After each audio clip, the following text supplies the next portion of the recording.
I'm Felicia. I'm Ian. And we are the Paranormal Lovers.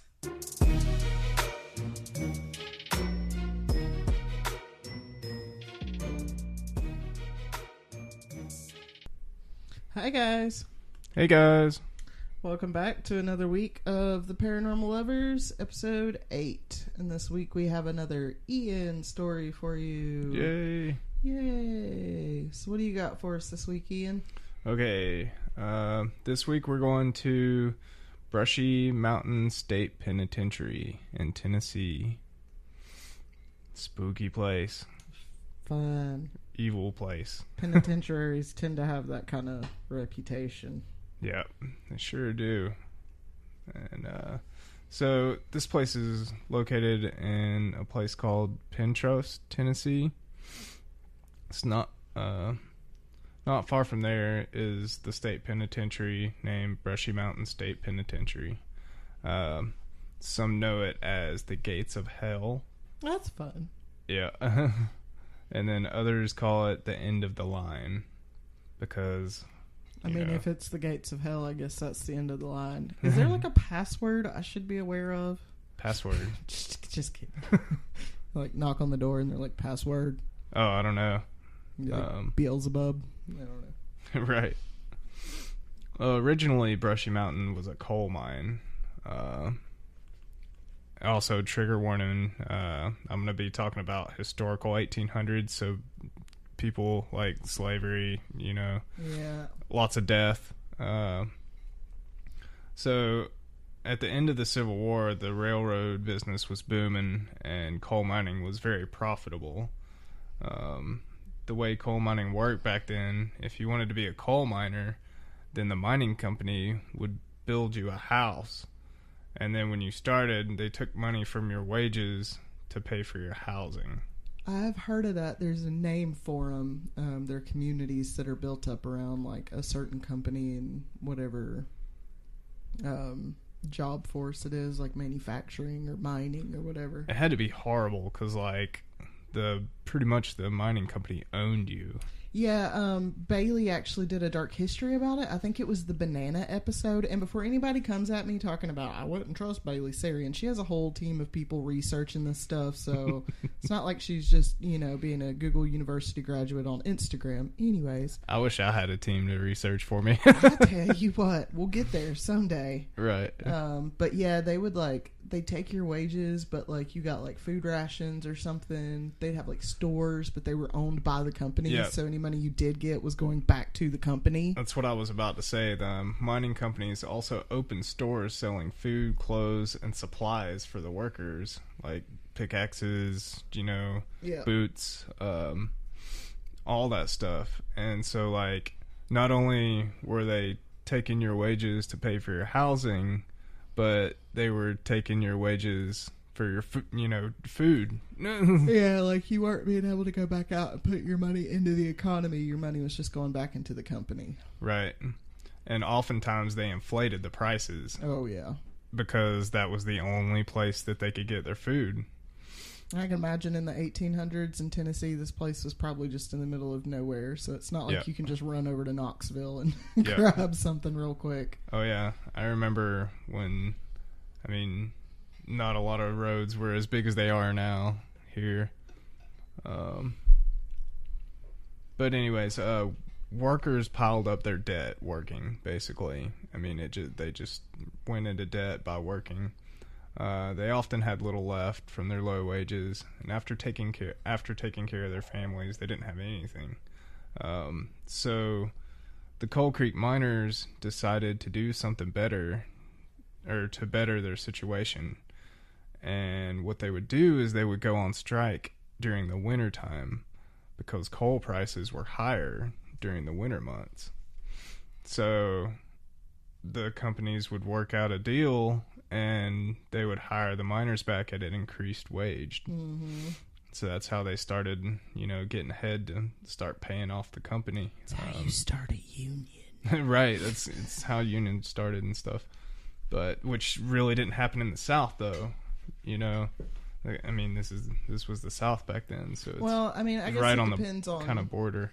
I guess it depends on, like, if you consider the Mason-Dixon to be fluid depending on, you know, geography or the demographic of the people that live in an area. Because I'd say it started kind of West Virginia with those unions for the coal mines, and it's north of the Mason-Dixon line, but not far. So the mining companies didn't like that, seeing as their profit was not only from the coal.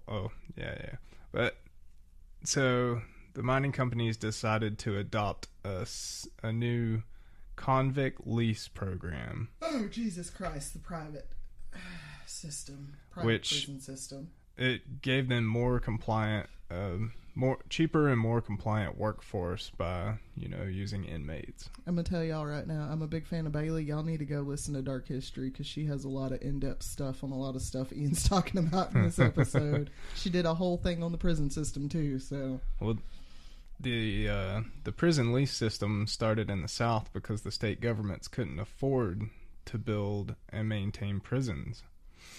They struggled to feed and clothe the inmates. So this system exploited the 13th Amendment also, because the 13th Amendment abolished slavery, but it allowed involuntary servitude for criminal punishment. Yeah. Okay. So what do you do when you have a bunch of black people running around? Right. See that, and that's exactly what happened when federal troops left the South in 1877. There were still many state officials that were hostile towards former slaves. So they would hand down long prison terms and life sentences, even for petty crimes. Basically making them slaves again, except in the, you know, through the justice system. Yeah. Yeah. Soon black people made up the majority of prisoners in the South because that's how it was a loophole. The South in the 1800s. And they found the loophole, and the South that's what today. they did. Yep. So Tennessee began leasing prisoners in 1866, and in 1891, the Coal Creek mine was being mined by inmates from Brushy Mountain. This led to the Coal Creek War. Citizen miners were angry that their jobs had been taken, so they organized an attack and burned the state prison, the stockades, and the mine itself. Did people die? Oh yeah, lots of people died. God, they burned it. Oh yeah, and see, on one hand, I want to feel bad for the miners because I get that. Like, I get having, you know, outsourcing your job somewhere else because it's cheaper. It's bullshit. It really is bullshit. At the same time, and I know a lot of people might say something about it, like, how many of them were just like, yeah, it's just a bunch of black people in there. We'll just burn it to the ground. Nobody cares about them. It could have been a little of both, yeah. They were 3/5 of a person until 20 years ago. Who cares? Like, right. Well, some of them they sent off out of town. What they would do is they would raid the place and then capture prisoners and guards and then put them on the next train out of town. Were they like releasing them or just sending them somewhere else? Sending them somewhere else so they could have their jobs back, basically. So they could mine the mine. Were they just like letting them free? Pretty just much. Like, bye. Right. Fun. Yeah. See, like, well, here's the first ticket somewhere else. They put them on a train and sent them, you know? Well, like, I'm sure there's some people that appreciated that. So there again, the mining companies were not happy. They wound up sending these prisoners and guards straight back in. Except this time, they added armed troops with it. So the state finally realized that the cost of maintaining a standing militia undercut any kind of financial gains. Yeah. Because they were just fighting each other over and over and over and over and over. It's pointless. Like, it's not like it's guards for the prison. It's guards for the citizens who simply just want to be able to work and provide for their families. Yep. And like, and also at this time, the prison lease contract started to expire. So, like, they didn't go on forever, you know. So they were forced to try a different approach. This is when legislation was passed to construct the state's first maximum security prison, Brushy Mountain Penitentiary. The old wooden prison structure, as well as a railroad spur, was built by the inmates in 1896. Of course. So they forced them to build their own prison, which is... But they're like, you got to build your own accommodations. I mean... It's like asking somebody to dig their own grave. Right, but at least you could build it the way you wanted it, right? Not really, no. No, they're not going to let you just have free reign with it. You got to build it to the specifications or else you're going in the hole. I wonder if they put it like secret pockets and like stuff like that in there where they could be like, oh, I'm going to sneak this in here. I'm sure somebody probably did. Right. Okay, there was ongoing violence still, deadly mining accidents, and chronic illness. Brushy Mountain earned a reputation right off the bat for not being very hospitable. Diseases were rampant, including tuberculosis, typhoid fever, pneumonia, and syphilis. 3/4 of the prisoners fell ill. Not to mention, if the prisoners were underproduced in the mines, they were routinely beaten, and many died before they could fall ill. There was no death row at Brushy, but plenty died within its walls. Many inmates in the 1920s spent their days in the dark of the mines, threatened with a leather whip to dig faster. The nights were not any better when there was men stacked in the wooden building that was falling apart and ready to catch fire. Brushy Mountain housed 1,000 inmates at this time, far more than it originally planned on holding. You said it was like 60% of it was formerly enslaved people? Yeah, 3/4. And that just wasn't at Brushy Mountain. That was like everywhere. Yeah, it was a common thing right at that time. The overcrowding in this place was a very big problem, though. They compare it to the infamous Siberian prisons of the Soviet Union. That's pretty rough. Right. That's rough. And that was, honestly, that's common with a lot of penitentiaries that were built in like the 18 to the early 1900s. Piss poor quality. Like, no wonder people scream so much about prisoners' rights, because it wasn't it back then. Yeah. Plans were made for a more permanent structure after they, got tired of the overcrowding.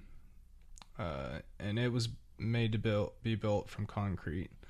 They shipped convicts over to a nearby quarry to break sandstone for the new prison.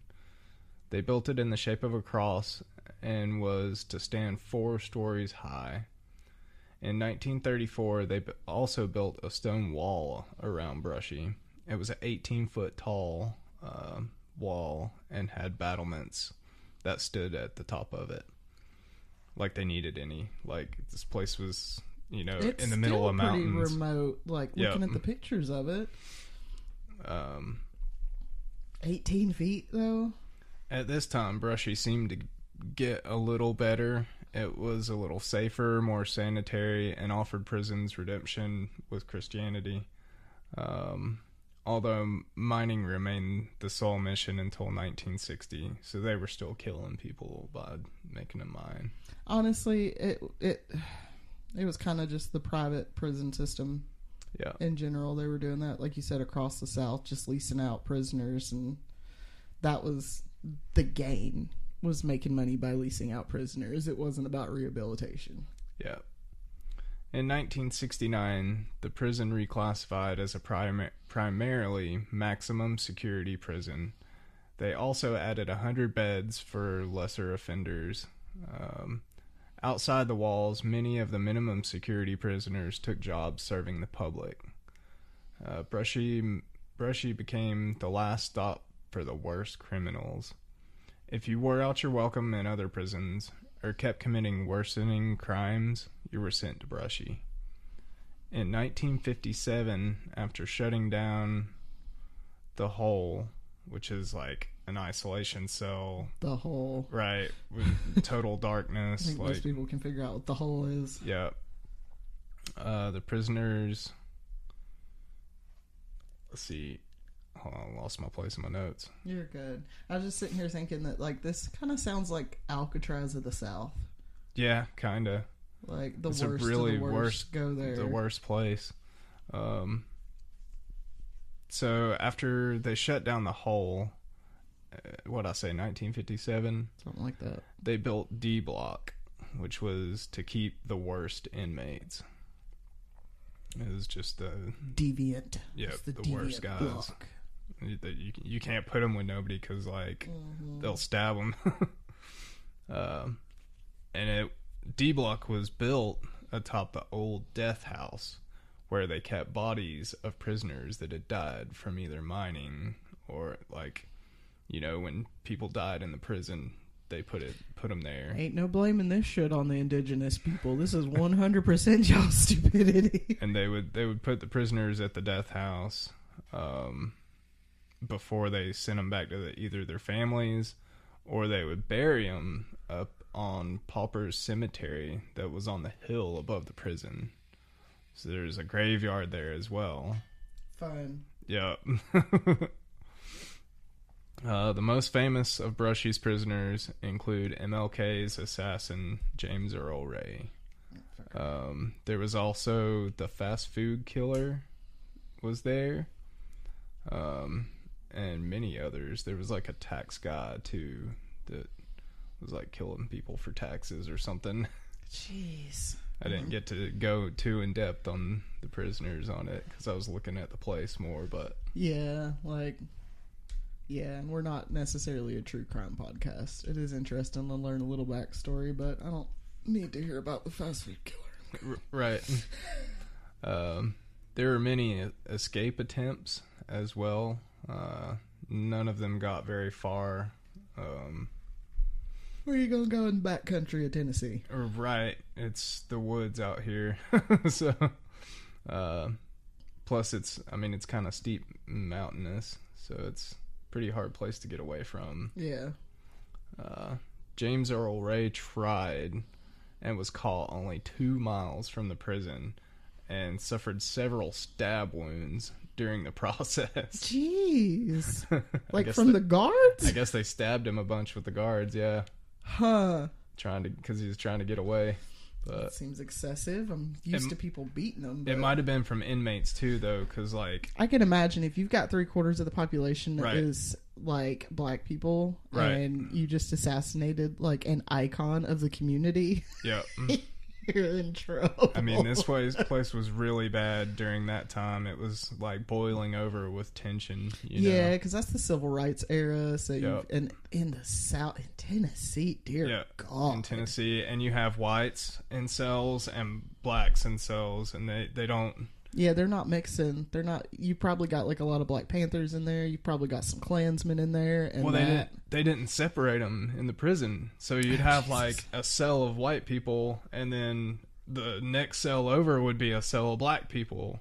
So, I mean, it was just a bad situation. So they segregated in that whole everything but place. prisons. Right, pretty much. And so, so in 1972. Guards went on strike, demanding more security at Brushy. So the prison closed down for 4 years. They improved some things and reopened in 1976. Even then, the tension between white and black prisoners threatened to overwhelm an already crumbling system. In 1982, things blew up. 7 white inmates hacked their way out of their cells and held the guards at knife point. They stole the guards' guns, found 4 of their black rivals, and opened fire into their cells. They killed 2 of them and wounded the others. The prison was a bad place for 113 years.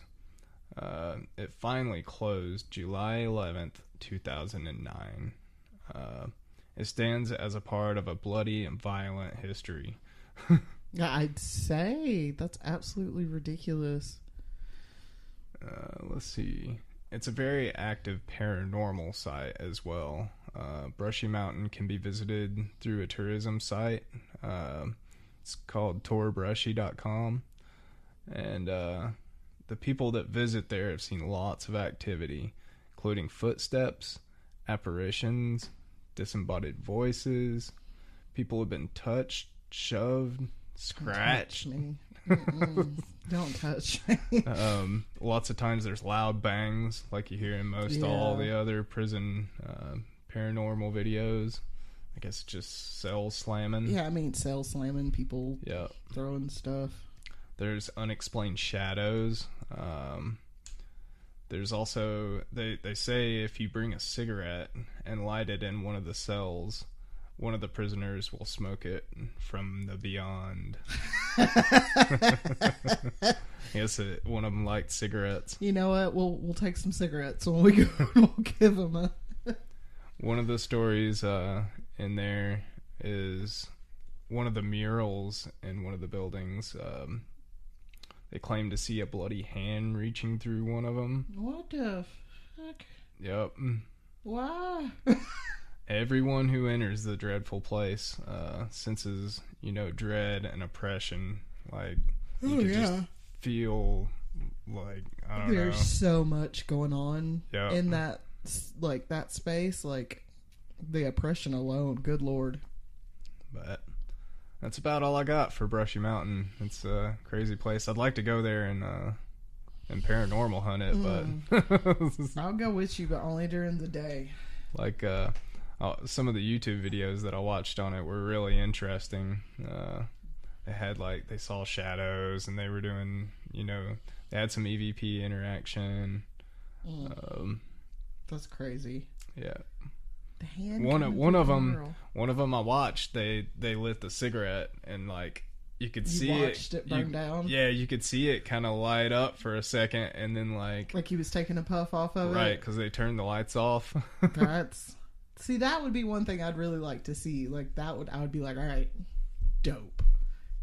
Also, do you want to hit this spliff, sir? Just saying, it's rough in here. They also have the touring place does moonshine tasting, because they have a still in the bottom of it. I wonder if that's where the Tennessee Moonshine Company is. Maybe, I don't know. I think it's just for Brushy Mountain. Gotcha. But of course they can't mine coal anymore, so they got to make shine, I guess. Yeah, I mean it's a big tourism place now. So. What is the irony of that? Because if anybody drinks shine, has ever had moonshine before, or white lightning, whatever you want to call it, it's not the same thing you buy at the store. No, it's not at all. So I'm just sitting here how many people went to Brushy Mountain? Because there were moonshine runners all up and down the Great Smoky Mountains in the Appalachia. Oh yeah, it was wild for it back then. The moonshiners would run it from Tennessee all the way to North Carolina and then back again. How many of them guys do you think got locked up in Brushy, and they're probably moonshine? Rotting up there on top of that hill in that graveyard, and they're down there making moonshine in the basement and selling it now. One, they're pissed because they got locked up for doing something they're doing now, and two, they're pissed because that is not moonshine. Right. They're like, this ain't no still. Popcorn Sutton's rolling in his grave nowadays, man. Yeah, I bet he is. For anyone who doesn't know, Popcorn Sutton was a local moonshining legend. I will not speak ill of the dead. I won't say he was a wonderful person, but dang, man, he made some amazing white lightning. Yeah. I never got to try any popcorns, but I had a friend that had a bought jar of it one time when I was a teenager, and what else are we gonna do? Right. Go out in a field and have a bonfire and drink shine, and boy, that stuff, it went down like water. Yeah. And then 15 minutes later, real good, you try and stand up, and you just fall right over. It was potent stuff. We should do an episode on Popcorn Sutton, because I'm curious. I don't think he's dead. He might not be. I don't think he's dead. Might have faked it. I think he faked it. I think somebody was like, "We're gonna get you out of here, Popcorn." Right. They're like, "No, the feds ain't taking you." Mm-mm. Right. Mm-mm. say, well, that was pretty cool. Yeah. If you guys have any stories about Brushy Mountain or prisons like it, let us know. Yeah, for sure. Tell me what you think about the story we did. Yeah, if you guys want us to cover any others, like the East State Penitentiary or anything like that, let us know on Instagram at The Paranormal Lovers. Please like and subscribe. Yeah. Or follow. Yeah, follow us on there, and you can listen to us, on Spotify, iHeart. We're on Google Podcasts, and I'm working my best to get us on Apple, but takes like weeks to get on Apple Podcasts, so... Maybe one day we'll go on a mobile trip and do the podcast from the actual paranormal place that we're talking about. That would be fun. I keep thinking I want to do that with the Grand Old Lady Inn, or what used to be the Balsam Inn. That'd be really cool. Yeah, because that place is said to be pretty active. Right. To this day. Nothing like super scary or uncomfortable, but yeah, it's said to be pretty active. So. Right. That'd be fun. And you guys can send us an email with a personal story or a topic suggestion to theparanormallovers@yahoo.com. And I think that's about it. All right. Well, see you guys next week. See you guys. Bye. Bye.